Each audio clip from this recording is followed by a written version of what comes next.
La plupart des personnes qui sont allées loin dans la vie, la majorité d'entre elles, vous allez remarquer un dénominateur commun. Ils ont eu soit des mamans qui priaient beaucoup pour eux, soit des femmes qui priaient beaucoup pour eux. Qui a eu dans sa vie une maman qui priait pour lui? Vous ne jouez pas avec les prières des mamans. Moi, j'ai toujours dit que vous pouvez blaguer avec la prière d'un homme. Ne jouez pas avec la prière d'une femme.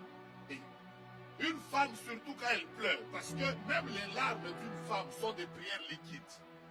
Ah oui, voilà pourquoi il faut faire tout pour qu'une femme ne pleure pas pour toi. Je vais vous raconter une histoire.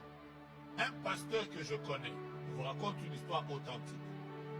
Il est tombé dans le péché avec une femme. Et curieusement, cette femme, comme elle savait que c'est un homme que j'encadrais à l'époque, elle est venue me... Elle m'a dit, pasteur, je suis enceinte de tel pasteur. Moi, j'ai appelé le pasteur là pour le gronder. Le pasteur a nié. Il a dit, c'est pas ma grossesse. Je l'ai grondé, il a nié. Moi, je ne connais pas cette histoire. Bref, il m'a même fui. Donc, il a même fui ma paternité. Il est allé ailleurs. Et moi, je n'ai plus suivi ça parce que je me suis dit, je veux suivre ça comment? La fille, elle dit, c'est le pasteur là. Le pasteur là a nié. Après, bon, c'était fini. Des années après, un jour, je suis en train de recevoir, je vois seulement une femme qui entre dans mon bureau avec un fils comme ça. La femme entre. Après, elle s'assoit. Elle me dit, pasteur, est-ce que vous me connaissez? J'ai dit, je ne vous connais pas.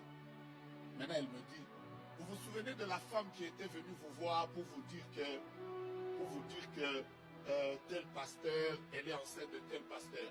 Après, je fais oui. Elle me dit, pasteur, je suis juste venu. Pas pour que tu pries pour moi.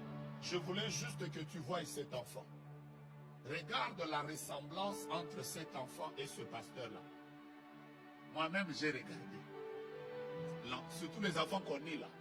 Façon, ils sont la photocopie. J'ai regardé l'enfant. Moi-même, j'ai dit à la soeur, j'ai vu.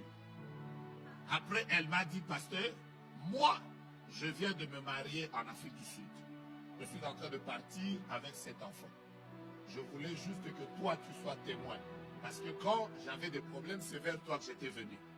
Après, elle a dit, l'enfant ici, comme cet homme l'avait nié, c'est le dernier enfant qui sortira de son ventre. Après, elle est sortie. Après, elle est partie. Quelques années après, cet homme s'est marié. Il vient de divorcer avec sa première femme parce qu'elle n'aimait pas au monde. Il vient d'épouser une deuxième, elle n'aimait pas toujours au monde. Moi, je connais pourquoi il n'aimait pas au monde. Mais je ne le lui dis pas parce qu'il m'a déjà fui. Cette malédiction ne vient même pas de moi. J'ai envie qu'il me revienne pour que je lui dise qu'une femme avait pleuré sur lui. Donc quand vous êtes maman, si vos larmes peuvent bloquer la vie de quelqu'un, c'est que vos larmes peuvent aussi débloquer la destinée de vos enfants. Je vais vous dire la vérité. Priez régulièrement pour vos époux, priez régulièrement pour vos enfants. Même quand vous êtes célibataire et que les enfants ne sont pas encore arrivés, les mamans, souvent même quand elles sont célibataires, elles ont déjà donné les noms aux enfants qu'elles mettront au monde.